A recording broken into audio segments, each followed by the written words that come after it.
completa hoy día, no hay apuro. La idea era, como le había comentado a su compañera, tal vez no verla el día de hoy por si venía poca gente, pero ya veo que están llegando ya y veo que la gente que está conectada es la cantidad normal, habitual, así que vamos a verlo entonces tal como se suele ver a esta altura. ¿Por qué la posesión? No olvidemos que estamos viendo los modos de adquirir y claramente luego de haber estudiado la tradición, que fue lo que terminamos el día viernes pasado, lo que debiera corresponder ahora es la prescripción, para cerrar el tema modo de adquirir. Pero uno de los elementos básicos de la prescripción es la posesión. Y normalmente uno en clases, para efectos didácticos, uno estudia primero la posesión completa y luego de estudiar la posesión se ve la prescripción. ¿Por qué no hacerlo al revés? Bueno, porque se supone, sobre todo cuando uno está en civil partiendo en la carrera, uno tiene que entender primero qué es la posesión, porque si no la prescripción queda un poco en el aire. ¿Por qué no estudiar la posesión dentro de la prescripción como un requisito? También se podría hacer y algunos profesores lo hacen. El problema está en que la posesión es demasiado larga. Entonces es más larga que la prescripción incluso. Por lo tanto, si uno empieza a estudiar la prescripción y mete la posesión entre medio, abre una brecha muy grande entre una parte de la prescripción y la otra. La prescripción queda prácticamente dividida en dos, con la posesión tirada en el medio. Entonces es mucho más simple y mejor entendible ver la posesión primero, que es lo que vamos a hacer nosotros. Vamos a recordar que la posesión está tratada por el Código Civil a partir del artículo 700. De ahí en adelante comienza la posesión. Y la define el Código. Tiene por lo tanto definición legal. En que dice que la posesión es, y aquí cuidado con la definición legal, es la tenencia de una cosa determinada. Y esa palabra determinada hay que subrayarla. La tenencia de una cosa determinada con ánimo de señor y dueño. La tenencia de una cosa determinada con ánimo de señor y dueño. Sea que el dueño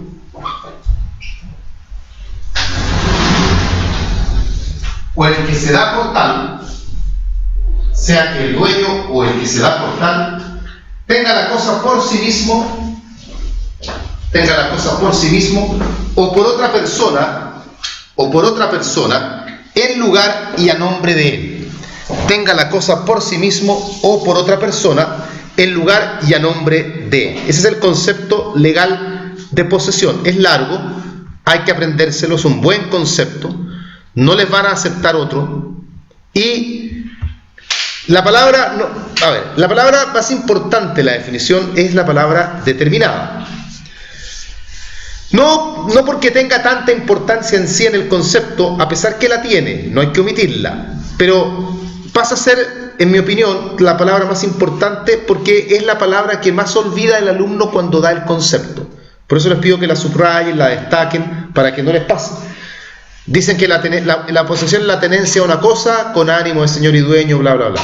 Omiten la palabra determinada y el profesor les pregunta, les dice, bueno, pero ¿cosa qué? Y ahí empiezan con los problemas. Meten corporal, mueble, singular, meten cualquier palabra, menos la palabra determinada y en lugar de salir a flote, comienzan a hundirse cada vez más. Por eso subrayen la palabra justamente para que no la olviden. Tenemos ya entonces el concepto de posesión. Veamos ahora algo que se pregunta también con bastante frecuencia: ¿cuáles son las ventajas de la posesión? Ventajas de la posesión, beneficios de la posesión. En otras palabras, ¿para qué sirve la posesión? Las ventajas de la posesión. Vamos bien. La primera ventaja, y la más obvia, es que la prescripción permite llegar al dominio a través de la prescripción. Permite llegar al dominio a través de la prescripción. Pero ojo, aquí hay algo que agregar. Y aquí empieza generalmente el tema a complicar. Permite llegar al dominio siempre y cuando el poseedor no sea dueño. Siempre y cuando el poseedor no sea dueño.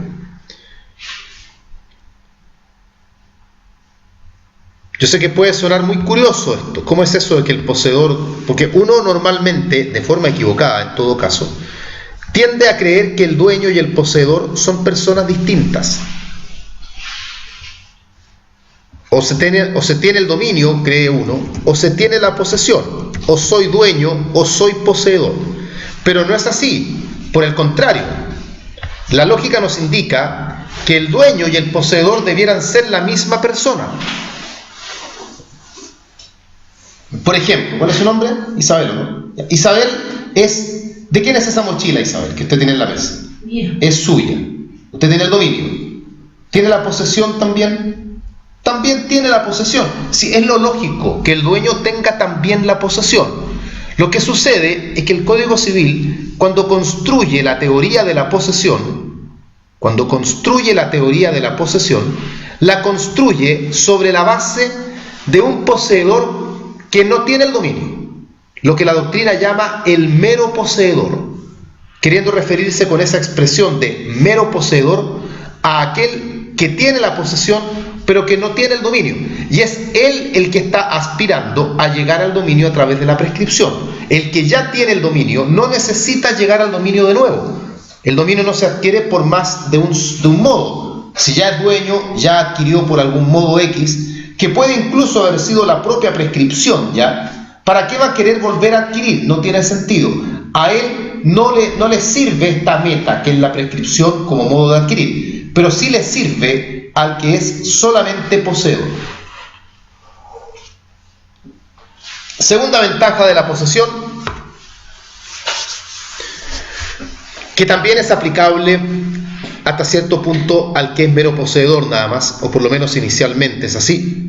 La posesión permite presumir que el poseedor tiene el dominio, la conocida presunción de dominio. El Código dice en el mismo artículo 700, el poseedor se presume dueño mientras otra persona no acredite serlo.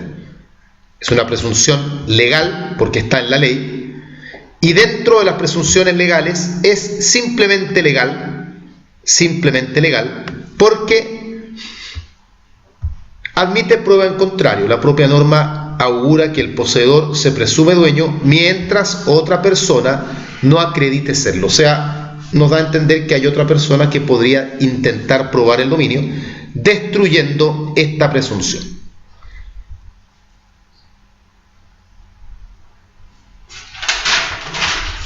Bien. ¿Está claro? Sí. Y ya. Sigamos. Perdón. ¿Qué significa o qué consecuencias trae aparejada esta presunción de dominio? Esto de que al poseedor se le presuma dueño. ¿Qué significa al fin y al cabo? ¿Qué consecuencias trae vinculadas con él?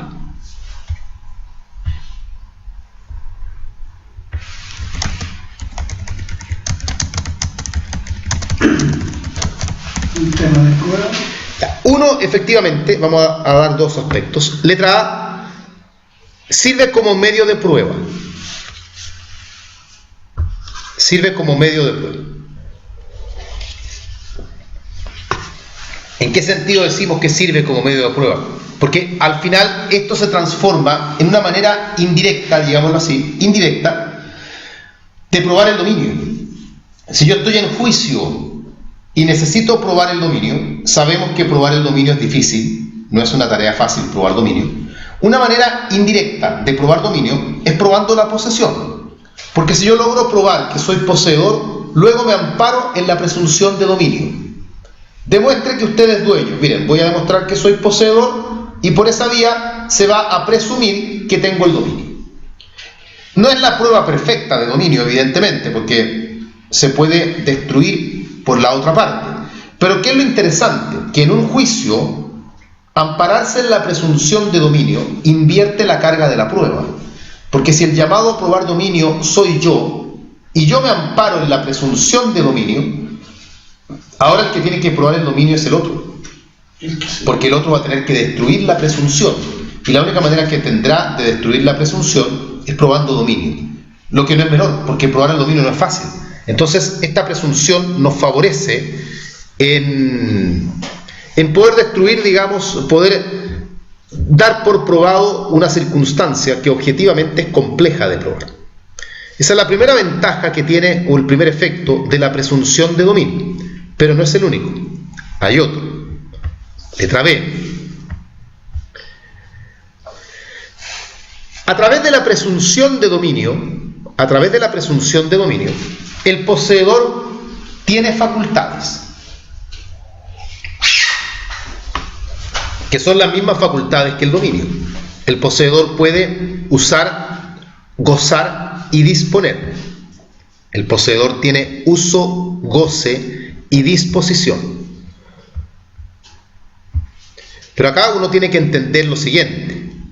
El uso, el goce y la disposición se tienen no porque la posesión los otorgue. De hecho, la posesión es solamente un hecho. La posesión no otorga facultades. Los hechos no otorgan facultades. ¿Por qué es que el poseedor puede usar, gozar y disponer? Puede hacerlo porque se le presume el dominio. Y como se presume que es dueño, esa presunción comprende también el poder ejercer las mismas facultades que tiene el dueño. Entiéndase por ello el uso, el goce y la disposición.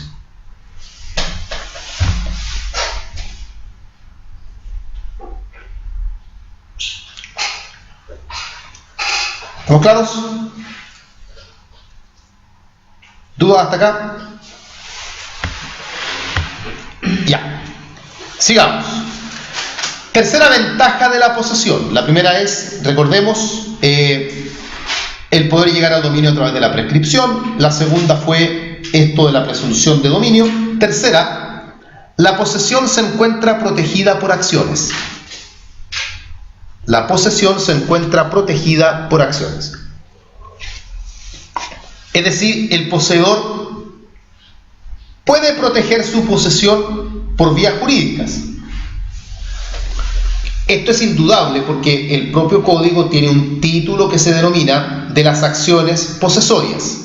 Hay que advertir, sí, que las acciones posesorias, al menos las que trata el código, solo permiten proteger la posesión de inmuebles. Me refiero a la querella de amparo, querella de restitución, que de querella no tienen nada, se llaman así, querella de restablecimiento, los interdictos posesorios, denuncia de obra nueva, denuncia de obra ruinosa, en fin, están tratadas por la ley e insisto, es innegable que la posesión está protegida por acciones. Es más, como lo veremos en unos momentos más, este es uno de los argumentos que se emplea para sostener que la posesión es un derecho. Porque los autores que proponen esa tesis dicen que solo los derechos se protegen por acciones, lo que es cierto. Y si por ende la posesión está protegida por acciones, el silogismo indicaría que por ende la posesión tiene que ser un derecho. Ya vamos a hablar de eso en unos momentos más. Estas son las ventajas que concede la posesión y son las ventajas de toda posesión, entiéndase tanto regular como irregular. Estas no son las ventajas que estén asociadas a un tipo de posesión en particular, sino que tanto la posesión regular como irregular.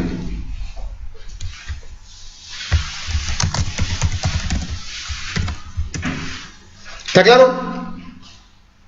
Ya, tenemos entonces concepto de posesión, tenemos ventajas de la posesión. Sigamos en estos temas de inicio, que son temas básicos de la posesión, para ver ahora justamente cuál es la naturaleza jurídica de la posesión. Naturaleza jurídica de la posesión. Básicamente aquí es donde está la discusión en cuanto a si la posesión es un hecho o es un derecho.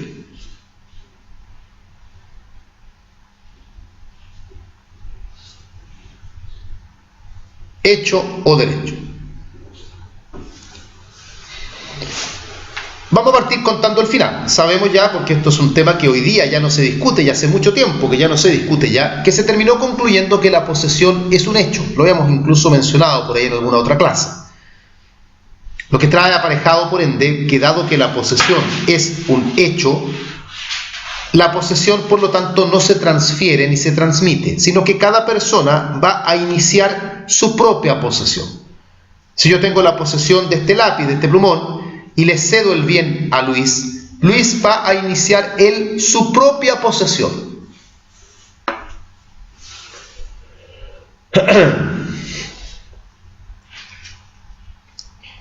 Pero ¿cómo se llegó a esta conclusión? Partamos señalando en primer lugar que alguna parte de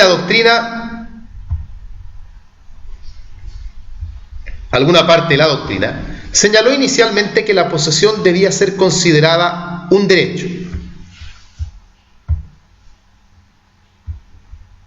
Los argumentos para esto eran básicamente dos. Uno,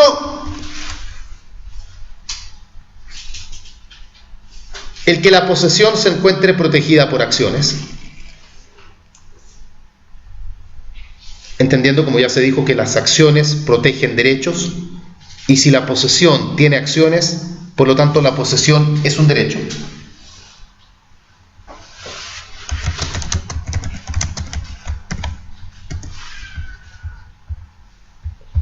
Y el segundo argumento, el que la posesión conceda facultades, tomando en cuenta que se sostiene también que solo los derechos otorgan facultades, los hechos no. Y es indudable que la posesión otorga facultades. Ya se comentó ya, uso, goce y disposición. Por ende, si la posesión concede facultades, la posesión es, por lo tanto, un derecho. Estos eran los dos grandes argumentos que se daban.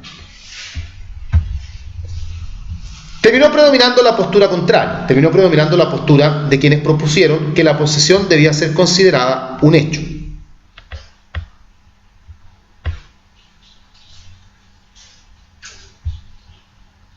El argumento para ello,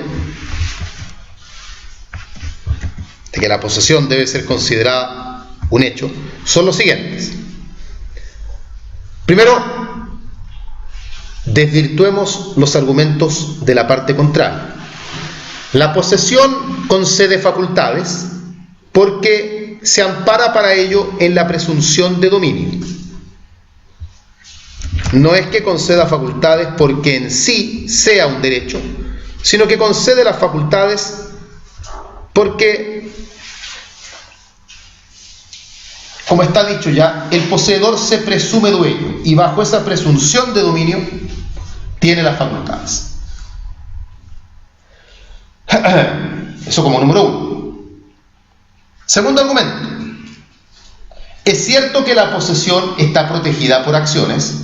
Eso no se puede negar porque ya está dicho, ya que el código tiene un título que se llama de las acciones posesorias, así que no podemos cuestionar aquello. Sin embargo, la razón del por qué la posesión está protegida por acciones no es porque la posesión sea un derecho, sino que es debido a que Andrés Bello se dio cuenta de que la posesión era un hecho potencialmente generador de conflicto. Porque si una persona tiene la posesión de un bien y es perturbada, es natural que se vaya a generar ahí un conflicto. Y Andrés Bello entonces habría tenido que enfrentarse aquí a una disyuntiva. ¿Qué hago? ¿Doy o no doy acciones? Y obviamente, si él no hubiese dado acciones, si no las hubiese concedido, habríamos caído en la autotutela. El poseedor, con su afán de querer recuperar la posesión, habría intentado medios al margen de la ley, tomando en cuenta que la ley no lo estaría protegiendo para recuperar su posesión. Es por eso que Andrés Bello optó por conceder acciones. Y así entonces la doctrina comenzó a referirse a la posesión como un hecho jurídicamente protegido, o un hecho jurídicamente relevante, que a pesar de ser un hecho, el legislador había tenido que crear todo este aparataje de acciones para protegerlo. Tercer argumento. Si la posesión fuese un derecho, ¿qué tipo de derecho sería? Porque no olviden que los derechos caen en dos categorías nada más: real, personal. Derecho personal no podría ser, porque los derechos personales se caracterizan porque, como ya los vimos, hay un acreedor y hay un deudor, y hay una prestación que se debe. Acá no tiene nada que ver. El poseedor no es acreedor ni es deudor de nada, y no hay tampoco una contraparte determinada, ni hay una prestación debida al medio, no hay nada. Se aproximaría más a ser un derecho real, porque hay una cosa, porque hay un titular, en fin, pero no puede ser derecho real tampoco, por la simple razón de que ya estaba dicho que los derechos reales necesitan un respaldo legal, necesitan una norma, no necesariamente el código, pero una norma que diga que tienen la calidad de derecho real. Tanto así que ya hemos visto que el derecho real de conservación, que fue creado hace poco, necesitó una ley, porque si no, no hay derecho real de conservación. Acá pasa lo mismo. No hay ninguna norma que diga que la posesión es un derecho real. Ni siquiera hay una posesión que diga que la posesión, una norma que diga que la posesión es un derecho. Cuarto argumento, y el último, justamente lo que acabamos de decir. Si la posesión fuese un derecho, la definición lo diría. Que uno podrá criticarle a Andrés Bello muchas cosas en sus definiciones. Y sí, es cierto, hay varias definiciones del código que no son del todo correctas, algunas tienen deficiencias bastante fuertes. Sin embargo, en una cosa en la que Andrés Bello sí era muy cuidadoso, era en señalar la naturaleza jurídica de lo que definía. Y si algo era un derecho, o un contrato, o un modo de adquirir, lo dice. El dominio lo dice, derecho que es bla, bla, bla. La compraventa es el contrato por el cual, etcétera, etcétera. Tradición, el modo de adquirir el dominio, que es bla, bla, bla, bla. Habría dicho en la posesión, si esta fuese un derecho, habría dicho el derecho que se le reconoce a aquella persona que tiene una cosa determinada, que con ánimo señor y dueño, pero no dice que sea un derecho. Con ese argumento también se termina concluyendo que al final la posesión no es un derecho, sino que es un hecho nada más. Sigamos avanzando. Tenemos de la posesión, recapitulando, concepto, ventajas, naturaleza jurídica. Veamos ahora elementos de la posesión. Otra también común pregunta de examen. Elementos de la posesión y una típica materia de estudiante de derecho, además. De acuerdo a las teorías clásicas, que son las que uno más estudia en clases, la posesión está compuesta de dos elementos, que son, ¿cuáles son? El corpus y el animus, efectivamente. El corpus y el animus. El corpus, que viene a ser lo que también se denomina el elemento material, el elemento objetivo, corresponde a lo que en la definición se caracteriza como la tenencia. La tenencia. Eso viene a ser un poco lo que es el corpus, es decir, detentar el bien. Pero, y aquí hay que ser claro para entender esto, no es necesariamente un detentar material actual. No es que yo poseo este plumón porque en este momento lo tengo en mis manos. Y yo por ende, como dejé, por ejemplo, un computador en mi casa, no lo tengo aquí actualmente, yo diga no tengo el corpus entonces. O porque hoy día no me puse short, que probablemente la verdad es que me hacen short, seguramente creo que me he visto siempre con short. Hoy día no me puse short. Entonces de los shorts el profesor no tiene en este momento el corpus, porque no los tiene aquí. No es así. El corpus se supone que comprende, obviamente, el detentar material actual. Pero también el corpus alcanza a las cosas cuando uno no las tiene actualmente, pero sí sabe dónde éstas se encuentran y puede uno emplearlas cuando lo necesite. Yo no tengo acá, por ejemplo, mi reloj, pero mi reloj está en la casa y si yo lo necesito, lo voy a buscar, sé dónde se encuentra, lo puedo tomar y me lo coloco. Eso sería corpus. Si no, tendríamos que andar nosotros todo el día con todas nuestras cosas tipo de queco en las manos, y no se trata de eso tampoco. Por ende, el corpus, ¿cómo se perdería? El corpus yo lo perdería, después vamos a hablar de esto más adelante, pero por ejemplo, yo el corpus lo perdería cuando la cosa la extravío. Ahí yo pierdo el corpus. Cuando yo salí con mi reloj de mi casa en la mañana y volví en la tarde sin el reloj. Y yo digo, ¿dónde lo dejé? No recuerdo habérmelo sacado, pero parece que me lo saqué en el gimnasio. ¿Habrá quedado en el gimnasio? ¿Lo habré dejado en la oficina? ¿O lisa y llanamente alguien me lo habrá hurtado? No lo recuerdo. Eso implicaría una pérdida de corpus, porque yo no sé dónde está. Eso es el corpus entonces como primer elemento de la posesión. Segundo elemento de la posesión, el animus. El animus.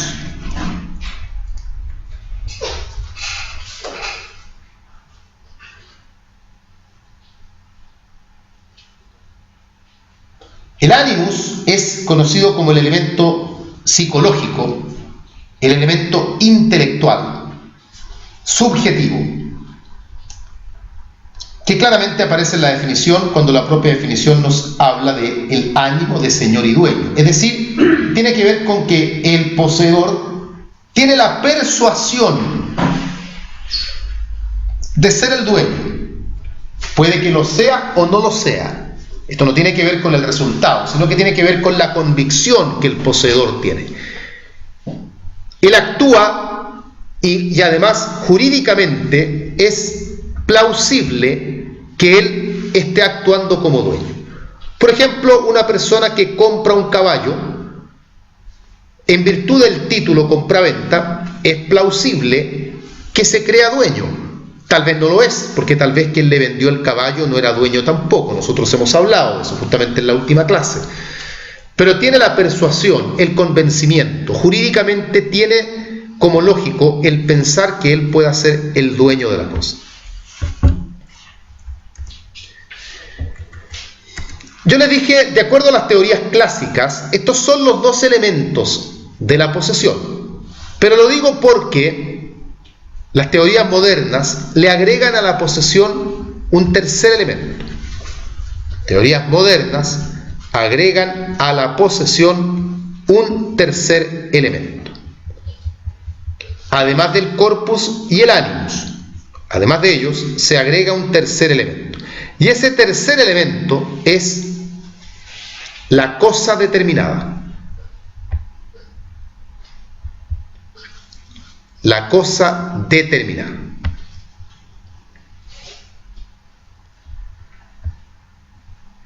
La cosa determinada está en la definición.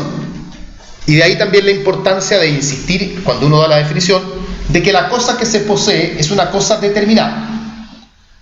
La idea de la cosa determinada, ¿cuál es? Entender que la posesión siempre recae sobre una especie o cuerpo cierto. No se pueden poseer géneros. Yo poseo este plumón. Yo no puedo decir que yo poseo un plumón. ¿Cuál posees? Cualquiera, de calidad lo menos mediana. No se puede, no tiene sentido. La posesión debe recaer actualmente sobre un bien en particular. De ahí que se agrega también entonces este tercer elemento, que es que la posesión, además del corpus y además del animus, involucre a una cosa determinada. Este último elemento no lo digan ustedes de forma espontánea. Ustedes, cuando respondan el examen, quédense con la lógica clásica nada más. Corpus y ánimo, porque puede además, y es muy probable por lo demás, que el profesor tenga el corte clásico en la materia y por ende esté esperando solamente esos dos elementos. Si ustedes le meten el tercer elemento, puede que el profesor les diga que no y entren ahí a enfrascarse en una discusión con el profesor, lo que no vale la pena, menos en un examen de grado. Ahora, si el profesor los queda mirando o les dice le falta, hay algo más, bueno, ahí lo agregan, porque ahí claramente hay un comentario sobre que puede haber otro, pero si no es así, el tema queda cerrado más. Bien, concepto, ventajas, naturaleza jurídica, elementos. Pasemos ahora a, dígame. Ahí en los elementos, en el primero, en el corpus, sí, cuando usted explica que no es necesario que yo tenga con todas las cosas para no perder la posesión, cabería cuando dice el concepto, es decir, lo tiene bajo su esfera de resguardo. Claro, algunos textos hablan de eso, hablan de la esfera de resguardo, en el entendido que está dentro de la esfera desde donde yo puedo acceder al bien. Tanto es así que incluso si yo presto algo que es mío, o de lo cual yo soy poseedor, yo el corpus todavía lo tengo. Porque si yo le presto, por ejemplo, ustedes... Ignacio. Si yo le presto a Ignacio este mismo plumón del que he hablado toda la clase, se lo presto a él y él se lo lleva a su casa, igual el corpus lo sigo teniendo yo. porque yo sé dónde está el plumón y yo en cualquier momento le puedo decir a Ignacio que me lo devuelva, o el contrato al menos señala cuándo me lo deberá restituir. Yo el corpus no lo he perdido. Por eso les digo que el corpus va mucho más allá del concepto tan reduccionista de creer que el corpus significa que yo la cosa la tengo que tener aquí y ahora en mis manos. Y si no la tienes aquí y ahora, no tienes el corpus entonces. ¿Ya? Va mucho más allá. Quien explica bien esto, si alguien quisiera profundizar, es justamente Fernando Rosas. Yo siempre he pensado que para estudiar bienes, uno de los mejores libros es Fernando Rosas, porque es un libro bien clarito, es un libro que trata las teorías que uno tiene que conocer y las trata bien ordenadamente también. Fue un libro que durante muchos años fue muy difícil de encontrar, muy difícil de encontrar. Hoy ya no, hoy nada es difícil de encontrar, ya, porque por último si uno no lo compra, se mete a internet y alguien lo habrá subido digitalmente para descargarlo, así que ya no es tan complicado. Y además que hoy en día existen una gran variedad de editoriales que venden libros jurídicos. Cuando yo estudiaba era la editorial jurídica y sería nomás. Y si la editorial jurídica se agotó o no lo está editando, el libro simplemente no existía. Hoy día hasta las universidades tienen editoriales donde publican textos. Y el libro de Fernando Rosas es un buen texto para estudiar y para el examen de grado también. O si no, Peñailillo también es un libro de los libros clásicos. En cambio, Kiberstein yo no lo recomiendo, porque el libro de Abraham Kiberstein, que en paz descanse, don Abraham, es un libro que contiene varios errores. Se han ido tratando de corregir, incluso Carlos López ha corregido el libro de Kiberstein, pero aún así sigue teniendo algunos defectos, algunos errores. Y cuando uno está estudiando, estudiar de un texto o de un apunte que pueda tener deficiencias, no es lo mejor. Menos cuando uno todavía sabe que tiene deficiencias y al estudiar uno empieza a dudar, ¿será esto así o no será esto así? ¿Estará bien o no estará bien? Y eso es horrible porque eso carcome la mente. Por eso yo les digo, cuando estudien de apuntes, porque internet está plagado de apuntes, estudien de apuntes que tengan un origen confiable. O sea, idealmente se meten en la página del profesor Juan Andrés Orrego, por ejemplo, y descargan sus apuntes. Yo sé que son largos, todo lo que ustedes quieran, pero esos apuntes son de él, están buenos, no tienen errores. O se meten a la página de alguna universidad, de alguna central de apuntes, y bajan los apuntes de ahí. Pero descargar los apuntes de Todolex, de Jurilex u otras páginas que existen, donde el apunte fue subido por un alumno porque él los tomó en clases, uno corre el riesgo de que ese apunte tenga algún error. Es increíble como de repente el profesor dice sí y el alumno escribe no.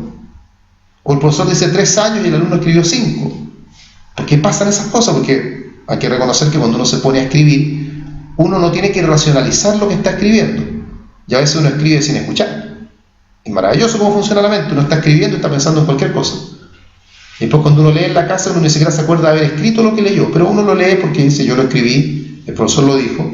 Y a veces uno se cruzan ideas por la mente. Y uno termina escribiendo palabras que se cruzaron por la mente de uno y no palabras que el profesor haya dicho.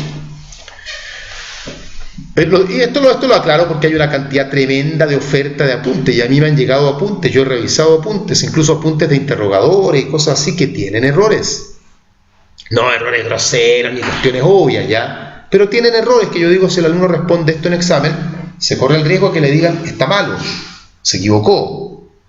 Me ha pasado cuando la gente pregunta cosas en esas páginas de abogados y estudiantes, que de repente hay alumnos que preguntan sobre ciertas dudas que tienen, y yo veo que hay gente que le responde y hay respuestas que están derechamente malas, pero derechamente malas, y yo digo, primero, ¿cómo es que responden ese tipo de cosas? Y segundo, y nadie de las personas que comentan después, nadie dice, oye, ¿sabes que te equivocas? No, incluso algunos siguen profundizando en la misma respuesta que ya está mala, y algunas cuestiones están malas. Y no solo teóricamente malo, uno podría decir que la teoría y la práctica son distintas, a lo mejor en la práctica es como dice el que contestó, no.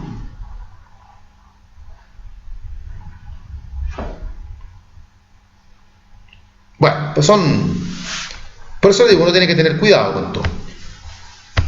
Y nadie está libre, si todos cometemos errores. Yo también en la universidad, en más de alguna oportunidad, dije algo y después cuando empecé a revisar lo que había dicho me había dado cuenta que me había equivocado y tenía que volver a la clase siguiente y decirle a los alumnos, ¿saben qué? Yo ya les dije esto, me equivoqué, no era así, y tengo que corregirlo porque no puedo dejar al alumno con algo equivocado. No puedo yo empezar con la cuestión de ego, donde yo no le voy a decir a los cursos que me equivoqué. No puedo tomar ese camino. Y en más de alguna oportunidad me pasó, si es humano, si de repente uno también está pensando en otra cosa. Así que, por eso le digo, no es una crítica donde yo les diga todos se equivocan menos yo, a todos nos pasa. Profesor, Dígame. Siempre hace la pregunta de cuál de los dos elementos puede faltar. A ver, si uno, en principio ningún elemento debería faltar. Nosotros vamos a conversar esto después, ¿ya? Cuando estudiemos cómo se pierde la posesión, vamos a ver qué efecto produce en la posesión la pérdida de los elementos. De momento sí nos vamos a quedar con la idea de que el elemento más importante, o sea, el que si uno lo pierde la posesión, es el ánimos. Porque el corpus se puede perder. Por ejemplo, y vuelvo al ejemplo inicial, perdí mi reloj, no sé dónde lo dejé, pero para mí mi reloj sigue siendo mi reloj, o sea, yo sigo teniendo el ánimos, yo la posesión todavía la puedo mantener. La prueba de ello está en que si yo recupero el reloj, porque lo vuelvo a encontrar, yo he seguido siendo poseedor, como si nunca hubiese perdido el corpus. Pero si yo pierdo el ánimos, la posesión se va junto con el ánimos. Yo perdería el ánimos, por ejemplo, si yo tomo el reloj y se lo regalo a usted. No solo pierdo el corpus, ahí pierdo el ánimo también. O si lo abandono. Ahí se pierde el ánimo. Ahora, es difícil, y lo vamos a conversar de buenas a primeras, imaginar cómo podría yo perder el ánimo sin perder el corpus. Porque cuando yo lo abandono, cuando yo lo enajeno, pierdo corpus y ánimos. Después vamos a ver cómo yo podría perder el ánimos, pero mantener el corpus. Y vamos a darnos cuenta que aún así, igual se pierde la posesión. Lo vamos a conversar porque ese es un tema ya que está hacia el final. Yo no sé si eso lo veamos hoy día, no creo que lo veamos hoy día, yo creo que lo vamos a ver mañana. Ya, tenemos entonces de posesión, recapitulando, concepto, ventajas, naturaleza jurídica, elementos de la posesión. Antes del break, porque estamos viendo temas que son temas relativamente breves, vamos a ver un tema que usualmente yo no lo paso en clases, pero dado que tenemos algunos minutos ahora, antes del break, aprovechemos de pasarlo, que es una unidad muy cortita que se llama las presunciones en materia posesoria. Presunciones en materia posesoria.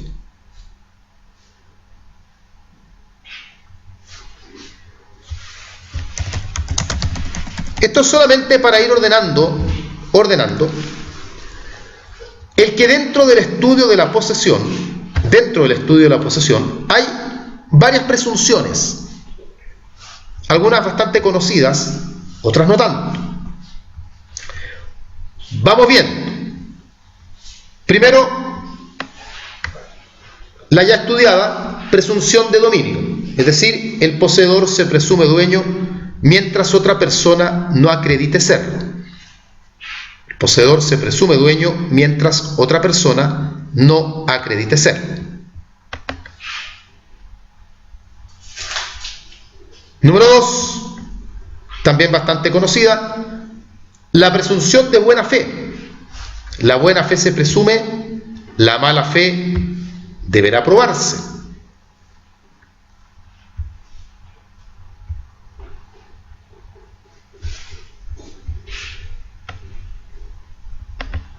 En tercer lugar, la presunción de mala fe para el que invoca error de derecho. Se presume de mala fe el que alega error de derecho en materia posesoria.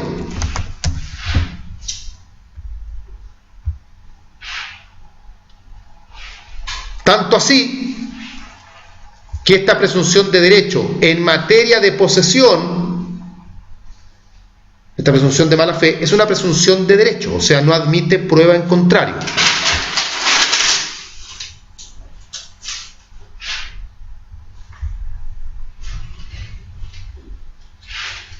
Ojo, la doctrina casi en su unanimidad hoy en día señala que, si bien es cierto, en cualquier materia, no solamente en la posesión, invocar error de derecho hace presumir mala fe, solo en materia posesoria esa presunción es de derecho. En otras áreas, la presunción, que también existe, es simplemente legal. Todo esto porque se concluye como un aforismo de interpretación, que las excepciones no se pueden interpretar por analogía, sino que admiten solamente interpretación restrictiva. Es una excepción que se presuma la mala fe. Es una excepción que se presuma de derecho la mala fe. Y por lo tanto ese escenario solo se puede dar dentro de la materia de la posesión, porque es ahí solamente donde el código hace aquella referencia. Número 4, me parece, hablando de las presunciones. Número 4.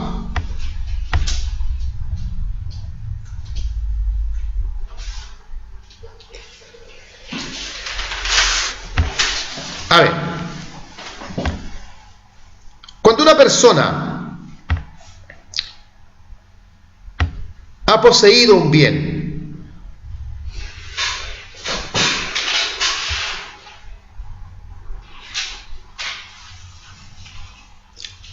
luego deja de poseerlo,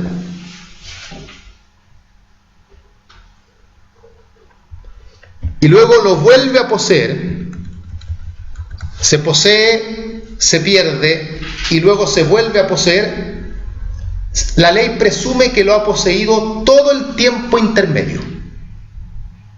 O sea, la ley presume que nunca se dejó de poseer realmente. Yo poseía este plumón, lo dejé de poseer, lo volví a poseer, se presume que nunca lo dejé de poseer. O sea, que todo el tiempo ha sido tiempo continuo.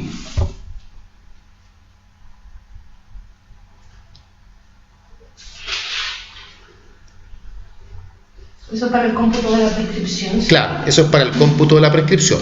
Esta presunción que estamos señalando ahora está en el artículo 719.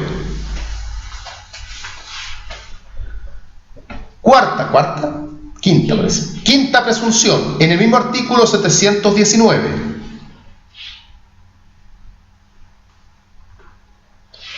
Cuando una persona prueba haber poseído en un momento determinado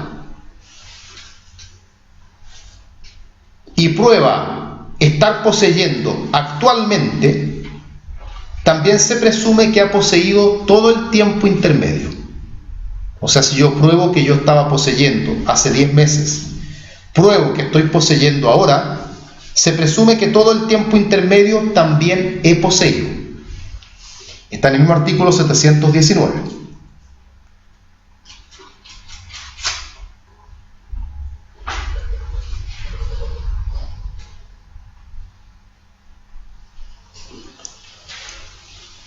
Estas últimas dos presunciones, las del 719, son simplemente legales, o sea, admiten prueba en contrario. O sea, acá en el fondo de todas las que hemos visto, la única presunción de derecho es la de mala fe, para el que alega error de derecho. Todas las demás presunciones son presunciones simplemente legales. Ahí tenemos entonces algunas referencias sobre lo que son, mejor dicho, las presunciones en materia de posesión. No olviden que las presunciones son medios de prueba, por lo tanto todo lo que tiene que ver con presunciones obviamente está asociado con la prueba de ciertos hechos. Si se prueba o no se prueba la buena fe o la mala fe, en fin. Siempre presunciones, todas las presunciones, por definición, siempre tienen que ver con prueba. Bien, hacemos un break entonces, para luego continuar.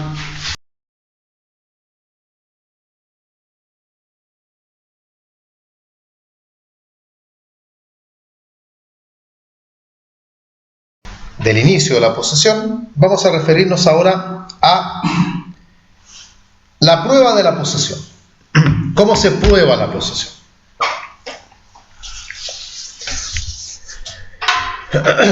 El código trata la prueba de la posesión, la trata al desarrollar las acciones posesorias.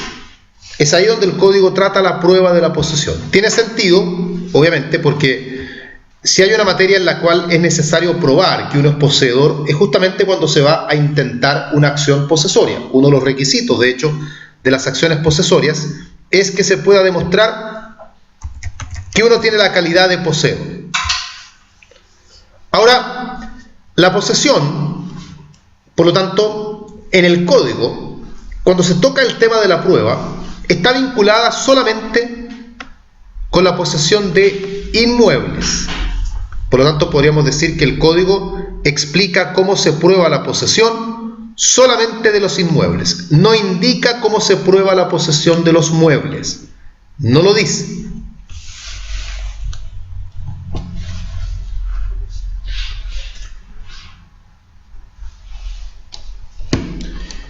¿Cómo se prueba la posesión de los muebles? ¿Cómo se prueba la posesión de los muebles? Entendiendo que el código nada dice sobre el tema, tenemos que comprender que respecto a los muebles, para probar la posesión se aplican las reglas generales.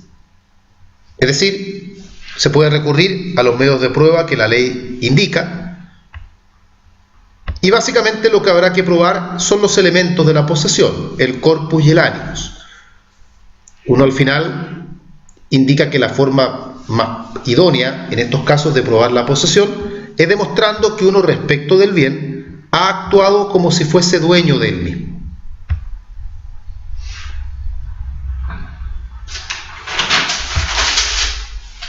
Esa es un poco la premisa.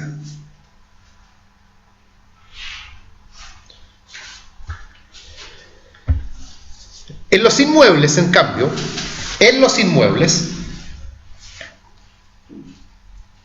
la historia cambia. Porque en los inmuebles tenemos norma, como ya está dicho, norma legal. Y son básicamente, en los inmuebles, son básicamente dos artículos los que tocan el tema. El artículo 924 y el artículo 925.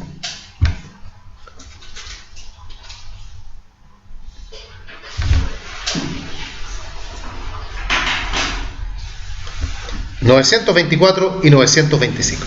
¿Por qué dos artículos? Ya lo vamos a explicar. Yo subí esta foto, ¿no?, al grupo. Que no tengo el teléfono, lo estoy ocupando para transmitir, así que no puedo revisar. Déjame revisar acá. Así que esa foto fue subida o no al grupo. Sí. ¿Sí? Ya, borramos entonces. Ya, ¿por qué dos artículos entonces? ¿Por qué el 924 y el 925? Ojo que con esto vamos a estar dando uno de los primeros pasos ya hacia lo que se conoce como la teoría de la posesión inscrita, pero no la estamos viendo todavía, no estamos entrando en eso aún, pero es parte de dos artículos que señalan cómo se prueba la posesión de los inmuebles, pero son dos artículos no porque el código se esté contraponiendo, no porque haya una contradicción entre un artículo y otro, sino que los dos artículos señalan realidades distintas. El 924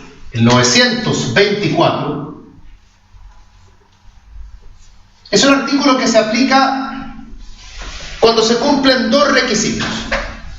Se aplica el 924 cuando se cumplen dos requisitos.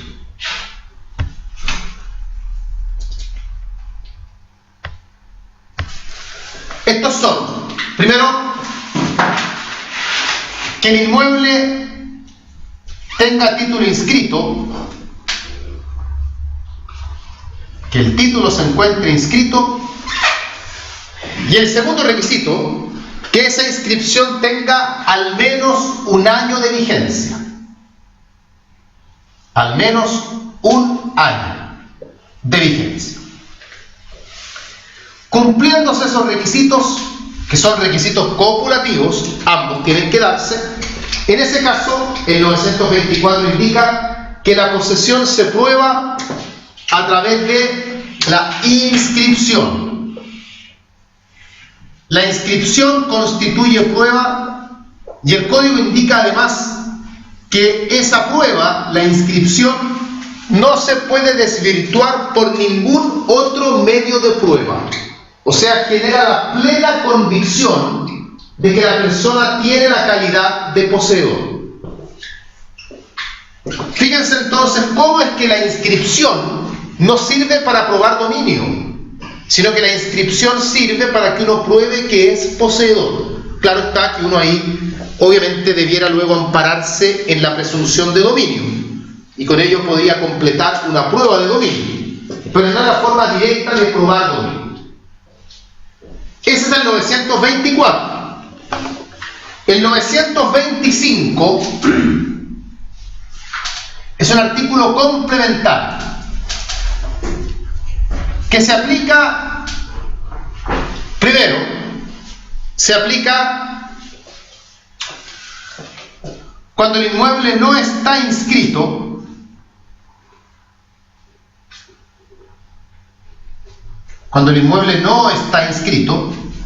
o se aplica también cuando la inscripción tiene menos de un año.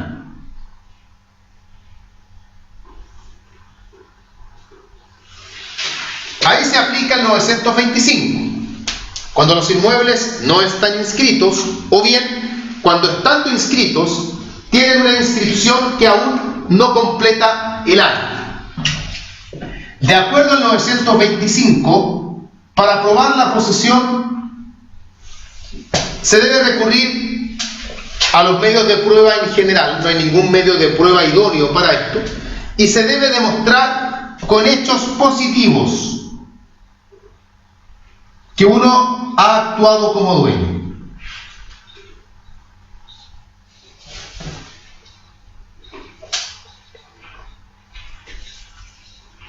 Demostrar el animus domini, o sea, hechos positivos que demuestren el ánimo de dominio.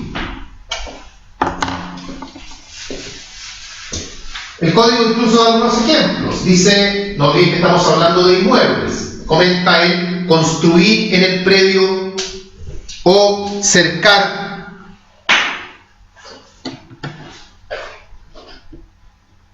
o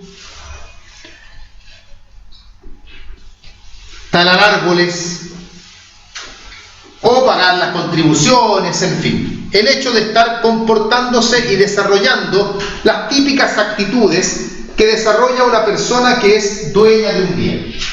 Incluso serviría la inscripción como medio de prueba. Sirve la inscripción, también sirve, pero acá en el segundo caso la inscripción no tiene el mismo grado de convicción que en el caso anterior. En el 924 el código había dicho que con la inscripción no se admite otro medio de prueba contrario. En el caso del 925 uno igualmente podría recurrir a la inscripción, podría sin ningún problema, pero sería una prueba que podría cuestionarse por no haber completado el año todavía. Hay una frase ahí muy común que ustedes la tienen que haber oído, que señala que la inscripción constituye prueba, garantía y requisito en la posesión de los inmuebles. Es una frase que, si uno la logra comprender bien, encierra prácticamente lo medular de toda la posesión inscrita. La inscripción, constituye prueba, garantía y requisito de la posesión de los inmuebles. Aquí es donde está la prueba, esa parte de la frase. Cuando decimos que la inscripción constituye prueba de la posesión de los inmuebles, es la referencia directa al artículo 924. 924.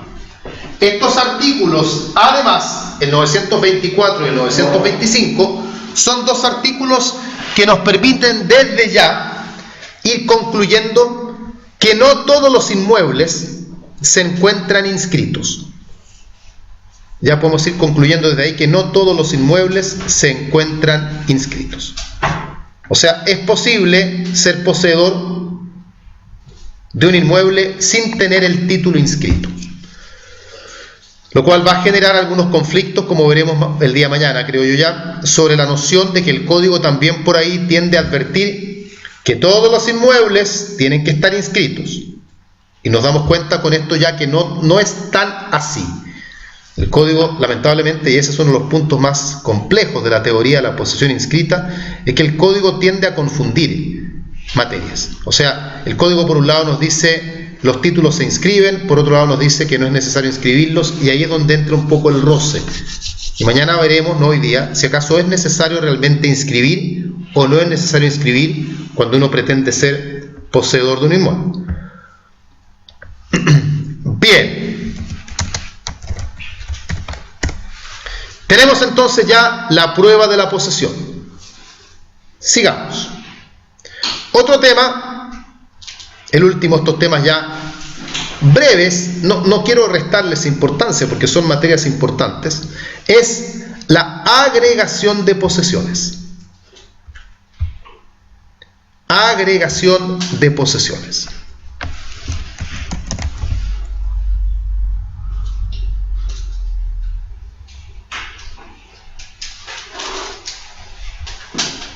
La agregación de posesiones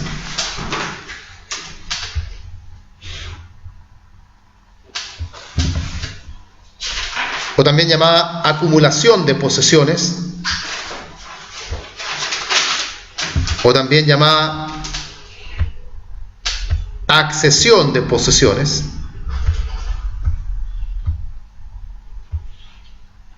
es un derecho que la ley le da a los poseedores para que puedan a su propia posesión puedan sumar el tiempo de las posesiones que la anteceden. O sea, yo a mi posesión le puedo sumar el tiempo del poseedor anterior. La idea de agregar posesiones, obviamente, es ir juntando la mayor cantidad de tiempo posible. Si yo, por ejemplo, imaginemos que yo estoy poseyendo un bien de cualquier índole, mueble o inmueble, da lo mismo, y llevo poseyéndolo ya 6 meses, y a mí me demanda Ignacio, intenta Ignacio en mi contra la acción reivindicatoria, alegando que él es el dueño del bien. Yo como poseedor, mi forma idónea de defensa frente al dueño, y la única realmente que tengo, es alegar prescripción. Pero yo con 6 meses no puedo alegar prescripción todavía, porque necesito, por ejemplo, para el efecto de la situación, supongamos que necesito 2 años, y tengo 6 meses nada más. Yo digo entonces, yo comencé a poseer hace 6 meses. ¿Quién fue poseedor antes que yo? Y resulta que descubro que antes que yo fue poseedor Luis. Y Luis fue poseedor por 2 años y medio.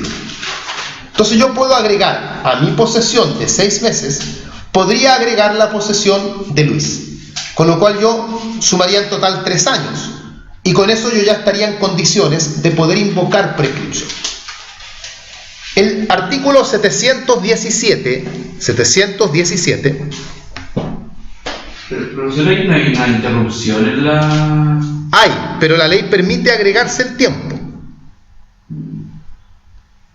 Es cierto que son 2 posesiones distintas, más que una interrupción en sí, hay 2 posesiones diferentes, pero yo puedo agregar a mi propia posesión el tiempo de los poseedores anteriores. Obviamente no me puedo agregar el tiempo de la persona que me está demandando, porque ahí ya eso obviamente eso se cae de maduro y no hay mucho que explicar, pero sí puedo agregarme el tiempo de los otros poseedores anteriores. Pero ojo, cuando uno se agrega las posesiones anteriores, si bien es cierto, uno va a aprovechar el tiempo, también se va a contaminar con los vicios. Por lo tanto, si mi posesión es una posesión regular y yo pretendo agregarme la posesión de Luis y resulta que la posesión de Luis es una posesión irregular, mi posesión también va a quedar como irregular, para lo cual yo necesitaría entonces 10 años de prescripción. Eso quiere decir que agregarme la de Luis no me ayuda mucho o no me ayuda en nada realmente, me deja incluso en peores condiciones que antes. Por eso uno tiene que tener mucho cuidado cuando se agrega posesiones, porque no solamente se aprovecha el tiempo, sino que también uno debe cargar con los vicios que haya tenido la posesión anterior. Es más, el código advierte que cuando uno se agrega posesiones, tiene que agregarse siempre las posesiones que están inmediatamente previas a la propia. O sea, yo no puedo saltarme la de Luis. Antes que Luis estaba Isabel. Isabel poseyó por 2 años una posesión regular con todos los beneficios que le da la ley. Y yo me gustaría agregarme la de Isabel y no la de Luis. No puedo saltarme la de Luis para agregarme la de Isabel. Tiene que agregarse una sucesión continua, ininterrumpida hacia atrás, hasta donde yo quiera. Tampoco es que yo me agregue toda como un paquete completo. Yo puedo ir haciendo el corte cuando quiera, pero tengo que tener cuidado en no agregarme posesiones irregulares, no agregar posesiones violentas, clandestinas, porque puedo manchar a mi propia posesión con esos vicios.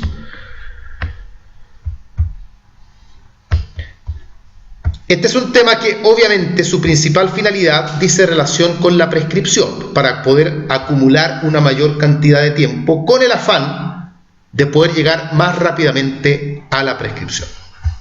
La trata el artículo 717, como ya les había dicho, y se denomina precisamente accesión de posesiones o agregación o unión de posesiones, también la llaman por ahí algunos textos. El código, la verdad, no le da ningún nombre formal al tema, es por eso que la doctrina ahí, cada autor, 717. Profesor, usted poseyó en un periodo regularmente. Sí. Después perdió la posesión y la tomó otra persona de forma irregular. Sí. Se lo recupera de forma regular. Si yo me puedo amparar en la presunción de que yo nunca dejé de poseer y puedo contar todo el tiempo. Claro, y puedo contar todo el tiempo intermedio. Ahora, ¿por qué? Porque también uno podría decir, bueno, pero esto no parece justo para Ignacio, que es el que me está demandando. Ignacio es el dueño. El punto está en que Ignacio, si yo me agrego posesiones anteriores a la mía, eso revela además que el dueño había perdido la posesión hace bastante tiempo. ¿Ves? Entonces, si Ignacio perdió la posesión hace 10 años, Ignacio está expuesto a que le aleguen prescripción. Y no porque yo lleve poseyendo un año, quiere decir que Ignacio está a salvo. Porque Ignacio tiene que advertir que yo a mi año voy a empezar a sumarle las posesiones anteriores. Yo voy a estar con ello demostrando que el que se pretende dueño hace más de 10 años que no ha podido reconocer su dominio, que no está en posesión del bien, y con eso entonces yo voy cortándole la posibilidad de que él pueda alegar su derecho. Esa es un poco la idea, porque uno al principio dice que es injusto para el que demanda. Por eso que si yo me encuentro con la posesión de quien me está demandando a mí, esa yo ya no me la puedo agregar. Eso implica que yo ahí paro, ahí yo hago el corte, hasta ahí nomás puedo llegar, y tiene que ser una sucesión ininterrumpida antes de eso. Si Ignacio perdió la posesión hace 3 años y medio, yo más que eso no me voy a poder agregar a mi propia posesión nomás. Y ahí yo veré si los 3 años y medio me sirven o no. Si es una posesión irregular, no me van a servir, porque requiero 10 años ahí. Si es un 3 años y medio no llego a ningún lado. Si es un bien raíz, tampoco voy a llegar a ningún lado en ningún caso, porque lo mínimo son 5 años, y con 3 años y medio obviamente tampoco llego a ninguna parte. Es eso, no es una institución por lo tanto que tenga tanta aplicación tampoco, pero podría llegar a ser un buen salvavidas en caso que el poseedor así lo requiera. Bien, sigamos.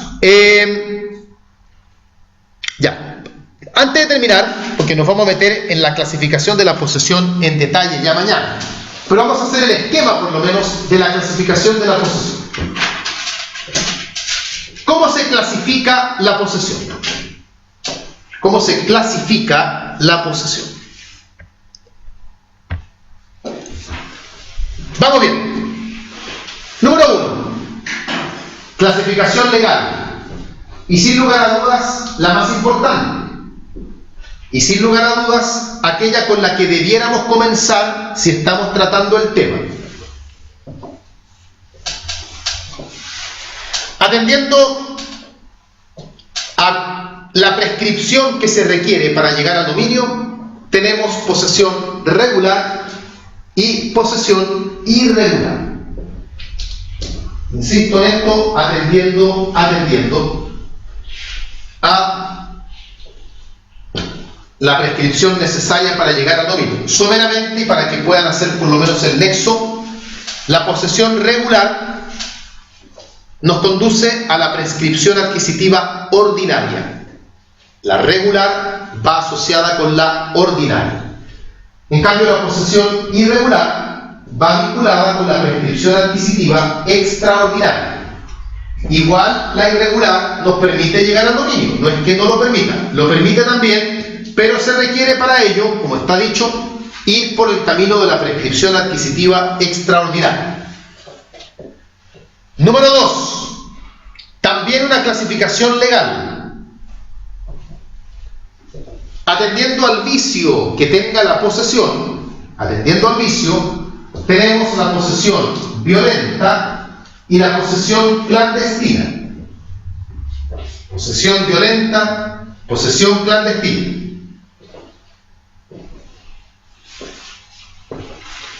La posesión violenta, someramente, es aquella donde el vicio es la fuerza. Esa es la posesión violenta, el vicio que está presente en la fuerza. Resulta como obvio por la palabra violenta. En la clandestina, de la que ya hemos hablado antes, ya conversamos sobre la posesión clandestina cuando hicimos la clase sobre el dolo. Justamente en la posesión clandestina está el dolo incorporado. Ese es el vicio que hay. Hay un engaño. No olvidemos que en la clandestina lo que buscamos es ocultar el bien. Y en el ocultamiento hay una conducta dolosa. Estamos buscando causar un daño a través del ocultamiento del bien ante aquellos que pudieran oponerse a esa posesión.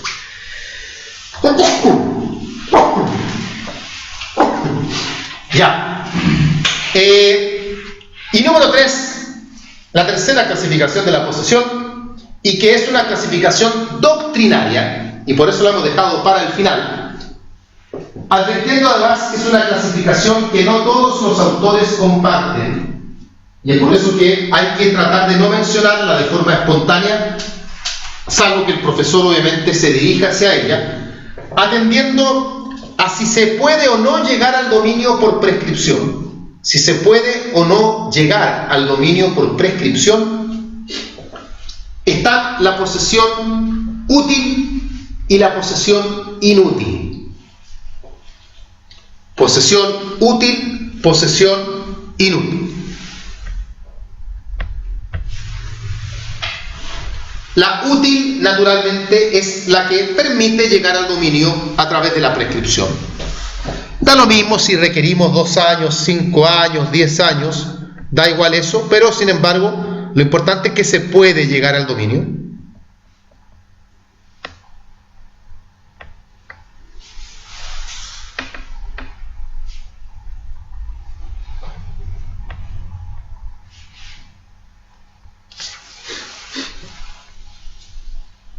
Y la posesión inútil, bueno, obviamente es la que no permite llegar al dominio.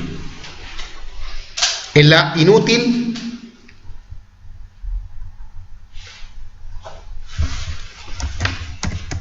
nos encontramos, y lo veremos un poco más ordenadamente mañana, con las posesiones violenta y clandestina. Esas son un poco las posesiones que se pueden calificar como inútiles para ese efecto. Ahora, ojo, la clasificación entre útil e inútil es una clasificación que la introdujo ya de forma más formal en nuestro sistema de estudio el profesor Pablo Rodríguez. No es una clasificación tan antigua, por lo tanto, don Pablo está vivo aún, y es una clasificación que no todos los profesores comparten. Es por eso que, y el código no la hace. Ahora, ¿qué es lo que pasa? Que estructuralmente, si uno quisiera ordenarlas, uno debería partir por esta última, porque esta última es la que como que divide a la posesión en 2 grandes ramas, de inmediato, es la más amplia. Pero yo les recomiendo dejarla para el final, porque siempre es mejor partir por las clasificaciones legales. Y además siempre es mejor partir por aquellas clasificaciones que son incuestionables, porque nadie les puede cuestionar que la posesión sea regular o irregular, o que sea violenta o clandestina. Eso está en el código.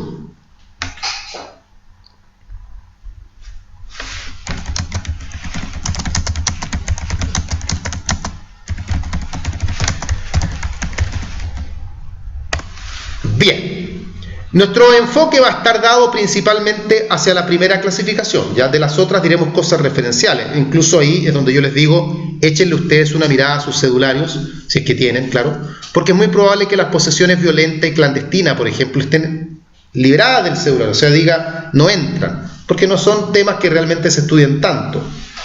Creo que de la clandestina, con lo que vimos en la clase de dolo, basta y sobra, pero igual son clasificaciones, pero obviamente regular e irregular aquí es la más compleja. ¿Qué nos queda para mañana entonces? Ver en detalle las clasificaciones, sobre todo la primera, regular e irregular, y luego pasar al último tema de la posesión, que es el tema más cabezón, que es cómo se inicia y cómo se pierde la posesión, donde en materia de inmuebles se nos va a aparecer ahí todo el tema de la teoría de la posesión inscrita, si acaso es necesario inscribir o no el título para ser poseedor de un inmueble. Y ahí el código vamos a ver que se da algunos tropiezos, se contradice en algunas materias. Bien, por hoy estamos listos entonces. Vamos a subir la clase, el audio y el video ahora mismo. Y nos veremos mañana